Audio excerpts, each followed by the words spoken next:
And hello, and welcome to another edition of the Baseball Talk Radio Show. I'm Gary Mack. And Rich Baxter here. How you doing, Gary Mack? I am doing pretty good, Rich. Had a wild, wacky week. Celebrated a birthday this week Nice. on a Wednesday, but it was a great day. Family made it very nice. Though a little bit sad for me. One of my broadcasting heroes passed away on Wednesday. Rush Limbaugh, the most dangerous man in America, some people say, as you know, passed away, and so I just wanted to mention that and give my condolences to his family on the passing of the great Rush Limbaugh. You know, we did it for Larry King. It's only fair that we do it for Rush as well. Yeah, he's been a staple on the airwaves, television and radio. Started off in radio naturally years ago. I don't know, I was never a big Rush fan myself, but I acknowledge the good work that he's done over the years. Um, but yeah, the EIB network, I think he was on, Yes, something his like that. golden microphone. He had a golden, I think it was an Electro Voice RE20 or RE320, whatever that designation is. He had the golden microphone.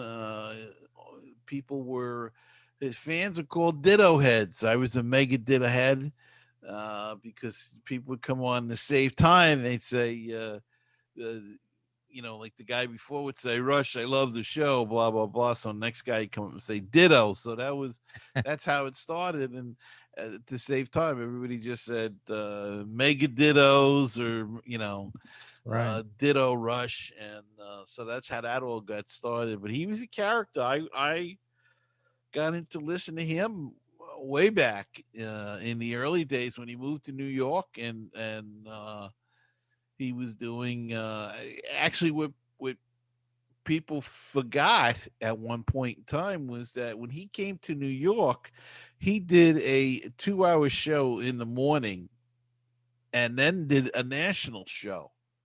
Right. So ABC for a while, if I'm not mistaken, picked up the took the New York show, of course, and didn't pick up his national show. So you'd hear him talking about his national show. I had a caller on yesterday, blah, blah, blah. We didn't get it. And then I listened, faithfully for years. And then you change jobs and didn't have the opportunity, lunchtime changes and what. So I kind of fell away. And then his national show was on all the time. But whenever I could, I tried to listen to Uncle Rush, I used to call him, and to get my fill of entertainment. And even had a TV show for like 3 seasons that Yeah. was on. He was an entertaining guy. He was a political commentator, but he did it with entertainment, and that's what everybody missed Right. Right. that Yeah. that how is he getting these large audience? Because he was entertaining.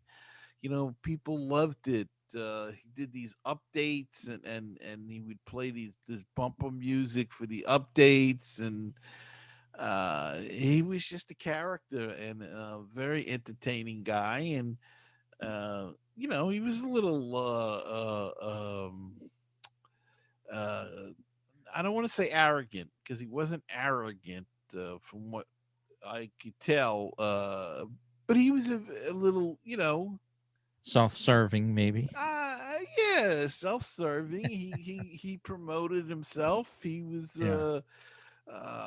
I guess you could say, to some people he would be arrogant, but uh, you listen to people talking. They say a lot of that was an act too. It was just to get under the skins of the liberals, and he was good at it. And I was watching an interview he did with 60 Minutes in 1993, I think it was. Hmm. And they had a little liberal guy come on and said, "No, he'll never last. He'll be hot for a while and then he'll fade."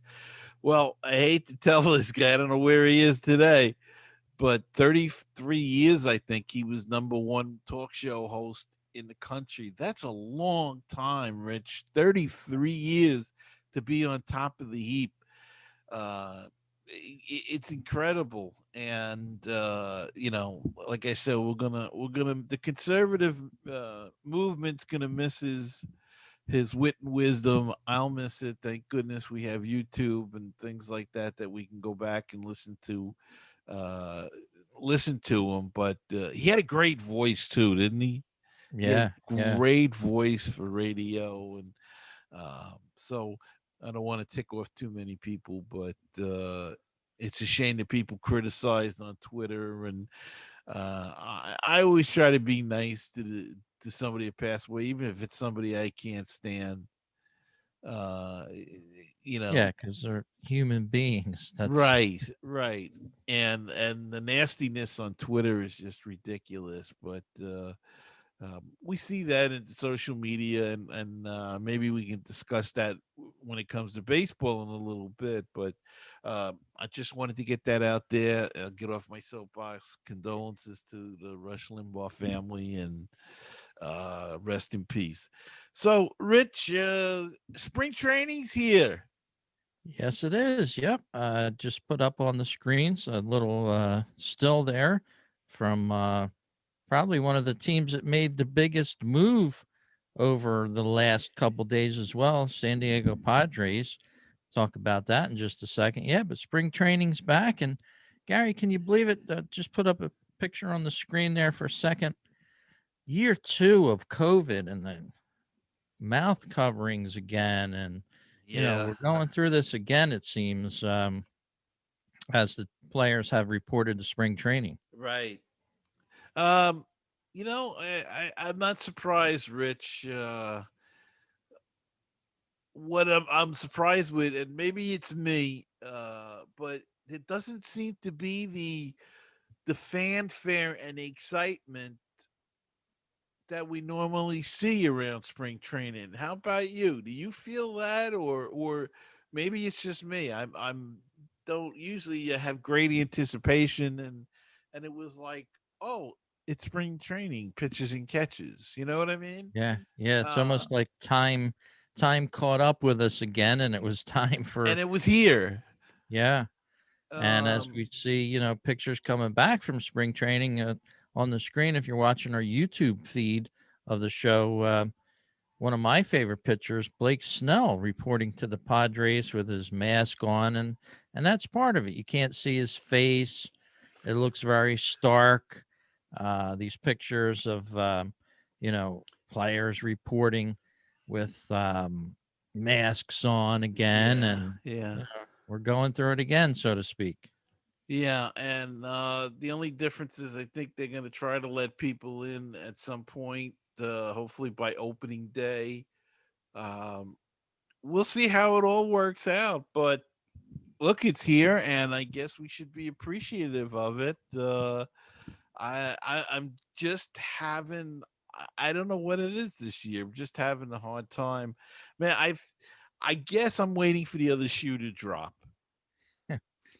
You know what I mean? I'm waiting for them to say, okay. We had spring training last year, if you remember, Yeah, until like St. Patrick's Day.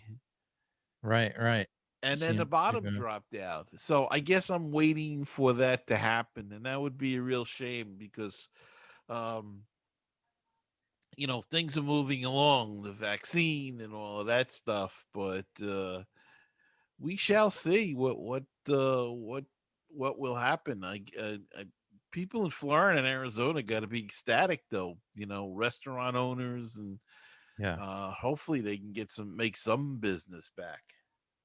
Yeah, I'll forever remember my 2020 trip to spring training. As we, if you didn't listen to the show prior to last year, it was my first time that I decided to go down the spring training. Been wanting to go for years, literally 15 years every spring. Oh, maybe I'll get to go down the spring training this year. Maybe I'll make a trip. 2 years turns into five, five turns into 10, and before you know it, you're starting to get a little old, so you want to, accomplish these things. So last year I made, you know, all holds back. I'm going on a trip. I'm going to do it. Going to be down there for spring training, St. Patty's Day, and I'm on my way down there driving, and I heard MLB radio, network radio on Sirius. I was listening to it, and the mood switched from we should just cancel this year. This I and I was remember like, them. yeah, yeah, of course. I'm on my way. But you did some great reporting down there for us, and people can go back on YouTube and watch the videos that Rich did. We even did a stream. You Yeah. were streaming live from down there, and uh, actually, it was pretty interesting stuff. Even though there was really nothing going on, but you went to the Phillies camp, you drove to the Yankees camp, Yep. I went up at least to around the outside Toronto. of it. Yeah. Toronto, and I went down to Pittsburgh, Right. um, talked to some people, and saw some of the media. The Japanese media were there covering some of their players and all. But yeah, I did have. I turned out I had a fun time anyway. Um, traveling around and doing that, and this gave me an extra avenue to do that, which was good. Do some reports and stuff like that. So you know, Yeah, in it a was way, fun in that. yeah, because if you had gone down and it was baseball, you would have been maybe just Watching baseball. watching baseball and focused there. This way, you got to travel around a little bit and then have some fun and enjoy some of the other sights to be seen. So that was it right at the beginning of the lockdown. Yeah, yeah. Oh Always my remember, goodness. going into Yankees spring training, and they had the only facility that was open, so to speak, for a couple days while I was down there.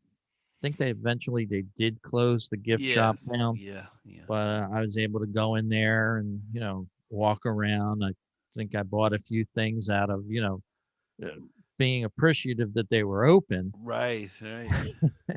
And I always remember seeing a big bowl of Yankees hand sanitizer in the three Yeah. ounce Yeah. bottle. You talked about And, that. you know, what a memento to have to bring home. Well, I urge people to go to our YouTube channel and look for that because it was it doesn't sound like much, but it really was quite entertaining. If you go back and watch it, it's pretty fascinating stuff that Rich was covering spring training baseball and there was none. But did a great job anyway covering what there was not anything of. What we could see, what we could bring back to you Right. anyway. Right. And a great job, Dan. And now with your new toy that you just picked up, if you ever get down there again, it'll be even better. Yeah, yeah. Picked up a little camera there, and That's great. yeah, would love to go down again. I didn't make plans because I was a little gun shy from last year.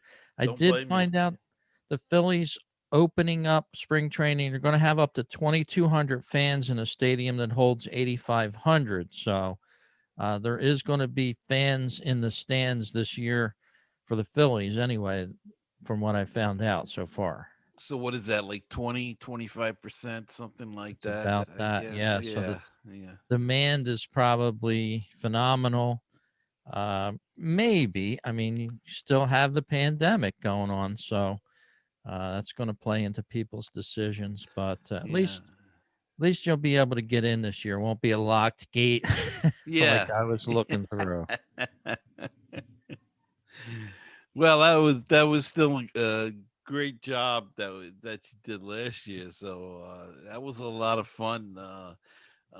It was a lot of fun for me. I don't, I Yeah. got to see things up close and personal, even though there was, you didn't get to go to any ball games, but it was great.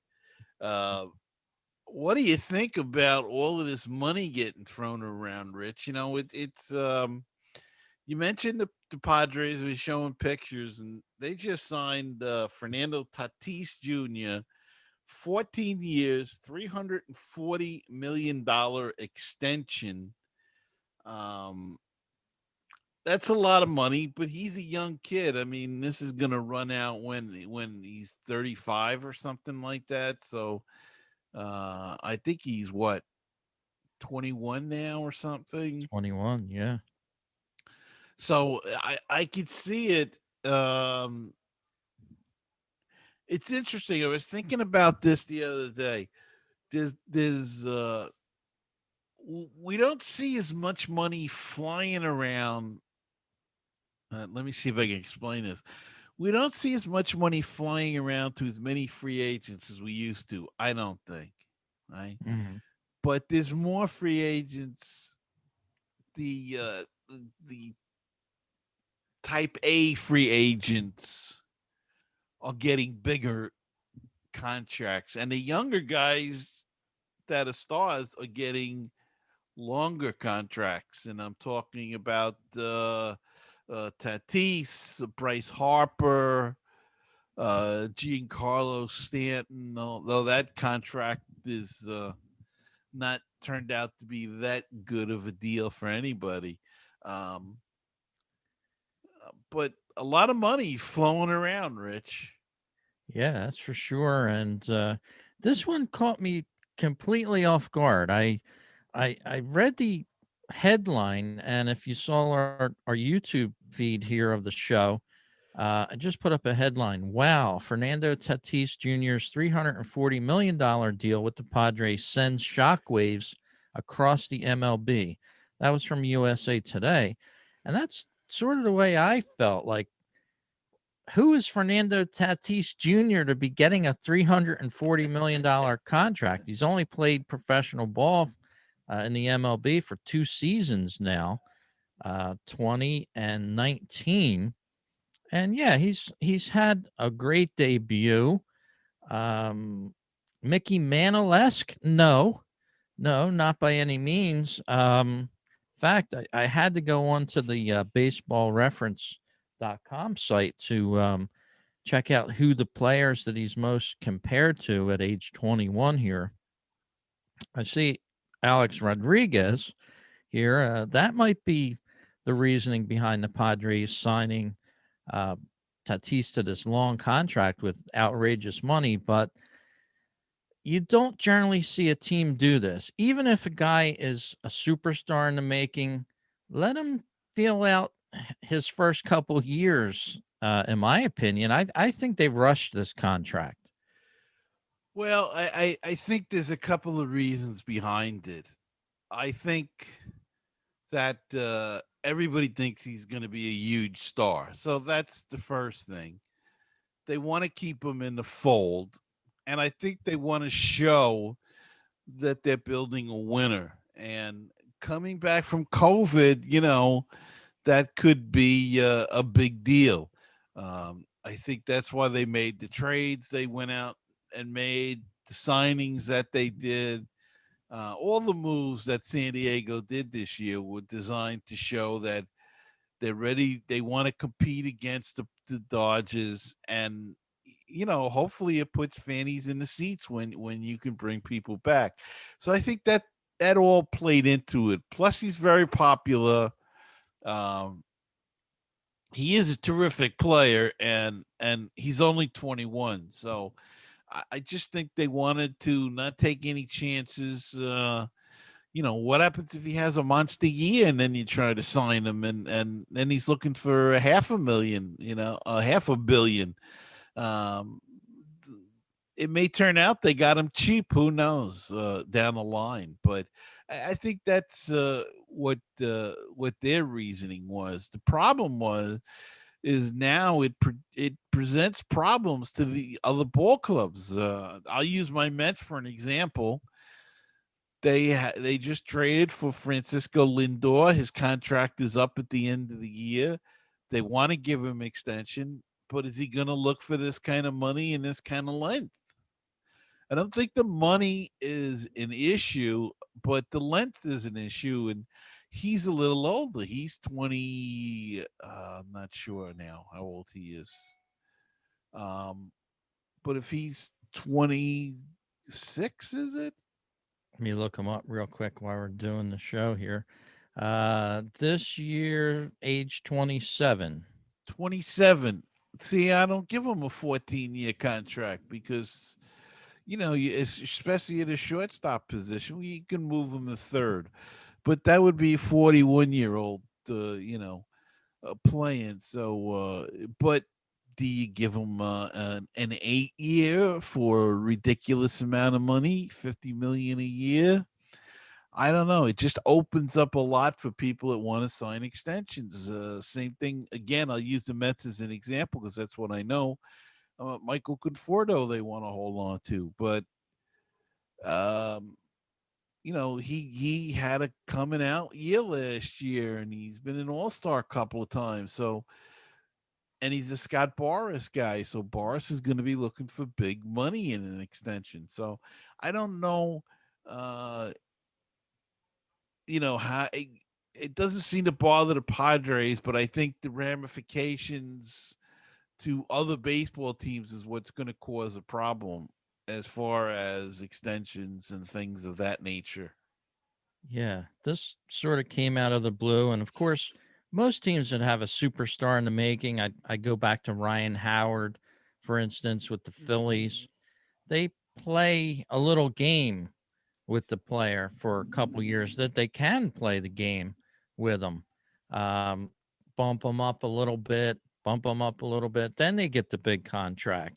They went just straight for the big contract in this case, did the Padres. And they faced a lot of opposition from other teams saying, you spent $800 million on your infield already here between two guys. You know, is that a smart investment? I don't know. I Years may tell us the answer to that, but and where did San Diego come out of, oblivion, so to speak? They were the teams they were one of the teams that you never heard much about, like a Seattle Mariners. They were in a little box that the lid was on, and now all of a sudden it's sprung out like a, you know, Jack in the Box almost.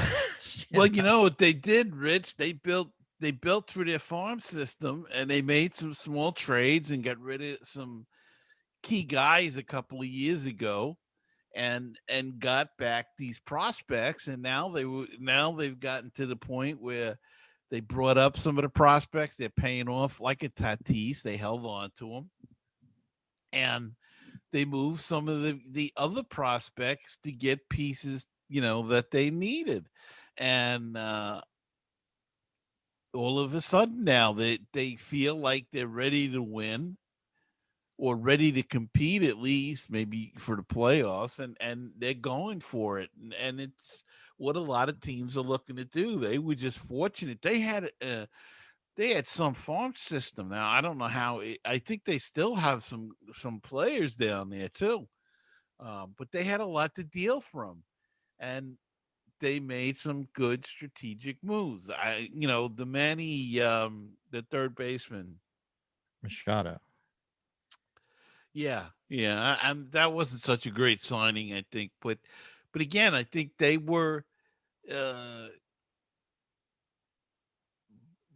they signed him to send a signal. I think to other players. Sometimes there's a lot of signals sent, and they sent the signal that it's hey, it's come to San Diego. The weather's great. We're building a team. Um, and I think that's what they did with Machado and with Tatis. I think it was along the same lines that that they're here. They want to compete and they want to hold these guys here for years, so they just don't become stars and then take off. And don't they signed the other guy, the first baseman from Kansas City, a couple of years ago. That wasn't such a hot deal either, I don't think, at this point. But he played it off a great World Series, and can't think of his name either. Hosmer, was it? No. Oh, Eric. Is it Eric something? Eric. My There's old eyes can't read that print. Anyway, somebody will correct me. Uh, anyway, so they've been making small waves, and now they went for the big splash, and they figure this is the year to do it. You know, especially coming off a COVID year and maybe getting people back in the stands. So they want to put people in the stands, and yeah. we'll see how it works out. This signing, I'm sorry, it just doesn't make sense to me. Not because I'm not a big Padres fan. It's just a business decision. It comes out of the blue. It would be like the Mets, for example, giving the Dark Knight a $175 million contract, on his third season with the Mets, or Yeah, you no, know, I get what you're saying. I you could get pick what you're a saying. number of different players and say, they had a good couple seasons at first, you know, rarely, if ever, and never, I have to say, does a team splash money like this contract. It just came out of the blue, didn't make sense. I don't know. I'm happy for the player. He gets a lot of money, but like you said, it sends shockwaves throughout the rest of the league. Doesn't set a good precedent for how things had been done. And now all of a sudden, other players are, oh, well, he got 28 million or 25, whatever it is per year. I want that. But is that really this is a stupid statement, but is that a lot of money for a superstar? I mean, Trevor Bauer just got, what did he get? 43 or something for one season, or 42 or something? A burst over 2 years, it seems 2 or 3 years with a third year option, but that's another contract. That They're was nuts. ridiculous. That was They're ridiculous. crazy. Yeah, yeah. I again, I think with Tatis, I think that everybody and their brother thinks he's going to explode and be a superstar and be one of, if not the top player in the game. And I think that the whole idea was just to get him into camp, get him in. We might see 5 years from now that guys are making more money than him that are worse ball players, and he's locked into this contract. I don't know what it is, options or whatever, but let's just say he's locked into this contract, much like, didn't that happen to Trout? I mean, Trout signed a contract and then exploded, and then the Angels said, well, we're honoring the contract, and he was not making a lot of money there for a couple of years relative to his, he had one or two MVPs by that time. So I I think it's the old Cleveland Indians thing that they did in the '90s. They had these young guys. And then they signed them. They signed a bunch of them for 5-year deals or 10-year or 8-year deals, and they kept that team together. And the money was reasonable when they got better and became superstars. They were they were happy with the money. Obviously, they signed for it, but they probably could have made more money if they had not signed those long-term contracts. So it's six of one, half a dozen to the other. And 14 years, that's a long time. I mean, granted, if a player stays healthy, if he continues on his upward trend, then fine. But you got a player with 2 years in. Maybe this sort of COVID season appealed to that type of player to excel. You don't know. Maybe in 4 years from now he'll be a dud. You don't know that either, and the Well, Padres will that's be yeah. stuck with a clinker contract. But I don't know. This just it has reverberations way beyond. And you're handing somebody $340 million. That's a lot of money. It's just, to me, it's crazy. Well, there's an article about that, and I didn't. I don't think I have it saved here anywhere. But he's not going to get that much because they had given him They had given him like a bonus or some sort of loan or something when a couple of years ago. So a lot, he's got to pay that back. So he's not going to get all of that money, the 340 million, because it was interest and whatnot. But you can look for the story if anybody's interested. But it's the business that they're in, and it's the way they're doing business now. And I guess again, when you average it out, Rich, it's only again, it's 25 million a year, A lot of which money. I know it's a lot of money, That's but superstar money. Extended when superstar money. yeah, but they expect him to be that. So Okay. All right. Gary's on board for the signing. I'm thinking it's crazy, but we'll see. This season, especially going on forward down the line. But let's look at some stats of our own here with the podcast right here on the YouTube channel here. Apple Podcasts still our number one ranking listening platform there with 72% tuning in via the Apple Podcast location. United States still our biggest listenership, 85%. We're up to 7% in the United Kingdom. I think we notched up a couple slots there. yeah, A lot of baseball fans over there. I didn't realize it. there is, and I've met one. I have a fan on from listens. He's a Met fan. He listens to Mets musings. My buddy Sean, and he calls into the show every now and then. And we had him on the round table. He actually participated with us. Stayed up till 1 a.m, Rich, to participate with the time difference, and just a great guy. He comes over. He tries to come over uh, once a year and go to all the ballparks. I think he's made every ballpark now except the new Texas one because they just opened that. And with COVID, he couldn't come last year and may not come this year. So, but Sean's a great guy, and uh, yeah, there's a big interest growing and already in England, which is great for baseball, great for us. Yeah, it's jolly good, as they say over in England.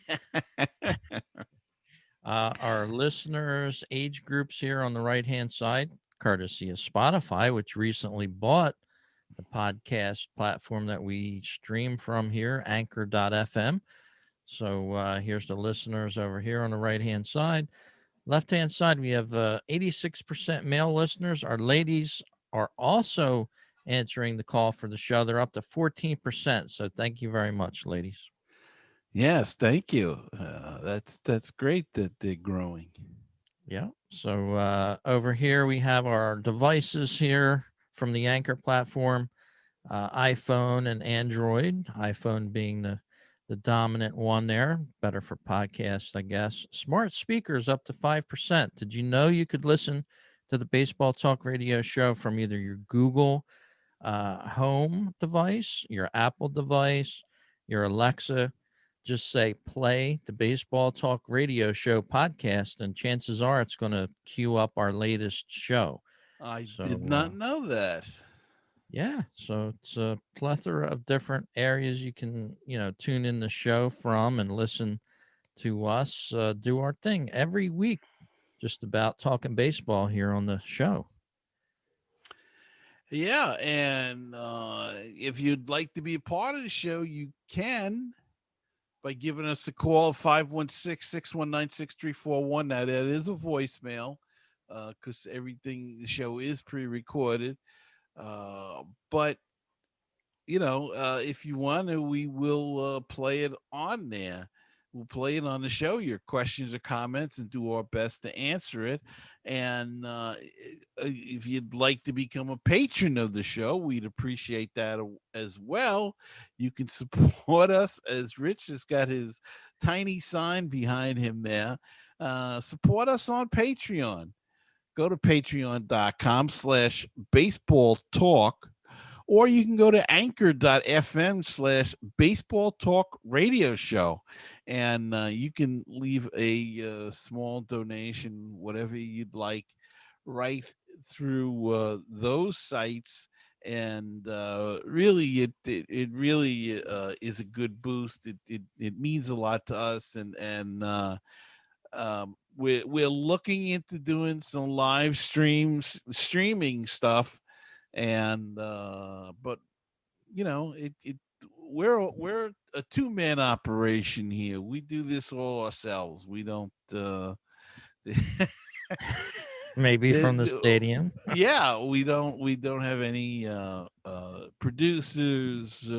We do it all in-house production, post, everything is done by us. So if you could help us out at any point in time, it would be wonderful. Go to patreon.com/baseball talk, or anchor.fm/baseball talk radio show, and check out our Facebook page at facebook.com/baseball talk radio show. And Rich, I don't know if you listen to ESPN much, but I saw this story, and Stephen A. Smith, who is, I guess it'd be safe to say, a rather outspoken commentator on the sports scene, he says that they were talking about the top five GOATs, I guess, for every sport or just in general. And he said that Babe Ruth is not in the top five because he never played against black players. Do you have any thoughts on that? Yeah, it's the first time I've been hearing it this morning since you told me about it, because I don't tune into ESPN that much anymore, um, except if they have a game playing, of course. But yeah, I think that's totally crazy to say that. And I expect those kind of totally crazy comments to come out of a guy like Stephen A. Smith. I'm not a big fan of his, never have been. I think a lot of what he says sort of tries to bring some interest to him, so to speak. Yeah. But that's his makeup. That's his mentality. That's what he tries to preach, perhaps. But I think it's kind of silly to say those comments. Um, and how he could say it is beyond me and the network backing him up. If you could think of it on a flipped coin, if somebody said something disparaging against Jackie Robinson, for example, Mm-hmm. The coin could be a dirty, muddied coin really quickly, Right. being Stephen A. Smith getting in trouble. But apparently, with these liberal networks, they can get away with everything. The liberal can say anything about anything and get away with it. So I'm not a big fan of Stephen A. Smith, even with his basketball analysis and things like that. I just never have been. He's irritating to Well, me. I agree. Not a big fan, and he is irritating. But I saw this, and I thought it would be a topic for discussion. Um, my first thought was, "What are you nuts?" He did play against these guys. He played in barnstorming teams that played a lot of times against the black league in the off season. So he did play. We have no records, of course, how he did against them, but there was also nothing that said that he struggled against them as well. That's one point. The second point, that it wasn't his fault. He couldn't help it. And if you think about the Negro Leagues, there was not, I think the players that came out and the ones you heard stories about that didn't go to the major leagues, um, there weren't that many that were pitchers. I mean, you had the legendary Satchel Paige. There were a couple of others, but really not. not like the Josh Gibsons or the Monty Irvins, the Hank Aaron's, the cool Papa Bell, all of those people that you heard about constantly coming out of there. Um, you didn't hear about the, the pitching, so I don't know if the pitching was as good as he's meant out to be. And then the point of it, if you want to take it a step further, if you're going to put a Willie Mays or a Hank Aaron ahead of him, one could make the argument that they didn't play against the best players in the world because when they came, expansion came, and that watered down the talent pool.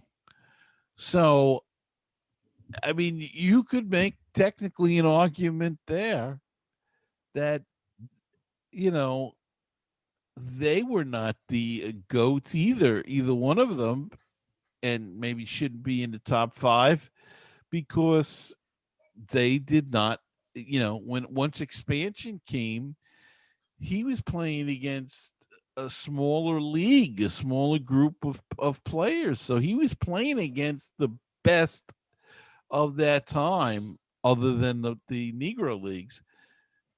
And they played against the weaker opposition because there was expansion that came in, and there was more teams. So that's just my thought. You know, Babe Ruth also saved the game of baseball. Let's be honest. After the Black Sox scandal, it was his home run prowess that literally carried the game and saved the game and made it a game that people wanted to go to and see. And Yeah. I think that right there should put him in the top five, if not the top two of all sports. Yeah. And that's my thoughts on that. Yeah, it just I don't even think that that comment deserves a proper explanation, and that's probably why it hasn't exploded beyond the portions of ESPN. But they're a station that's gone down, in my opinion, over the years. They've I you agree. know denigrated themselves into to discussions like this that doesn't They merit really, yeah, yeah, it yeah. doesn't merit a 5 minute listen to. That what are they trying to do? And cite some uh, comparisons or problems between a guy that's been dead for years. I mean, I don't understand it, but to me, I wouldn't want to waste my time even considering listening or watching it. I think what happened to these stations is they started out with one premise and got it somewhere along the line. They got into commentary and Yeah. the comment, and talk shows, and they really was meant as a station, a news station, or just give me the reports. Who's winning Sports the game? Who? broadcasting, exactly. Yeah.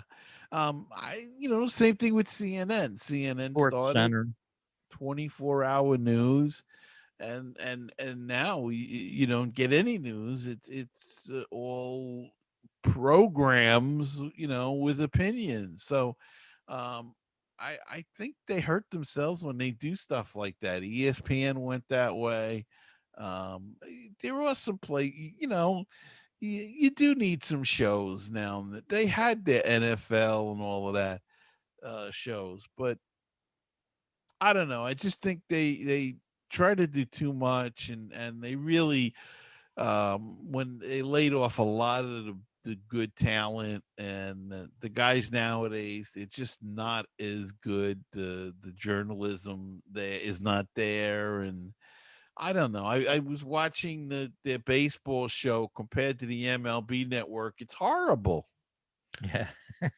It's hard to look So at. yeah, it's their announcing crews for the game of the week is pretty bad. I think.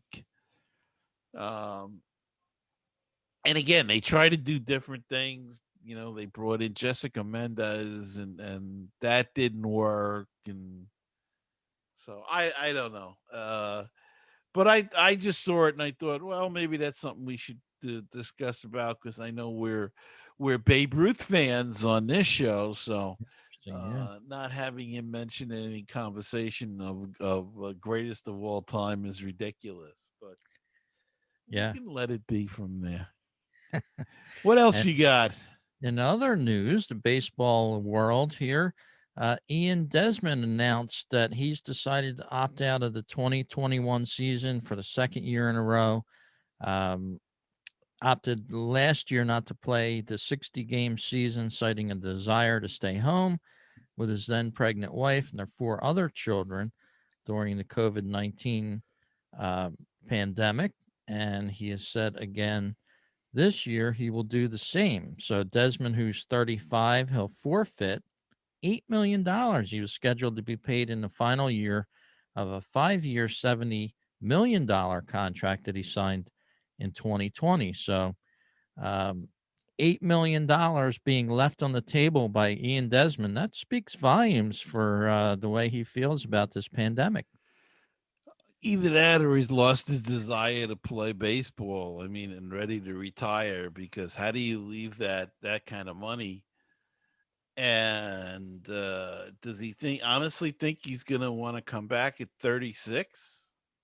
That's true. It could be the end of his career. You know, uh, there's a lot of preparation getting ready for a season that it's harder at 34. It's harder at 35 than it was at 34. At 36, it's going to be harder than it would have been this year.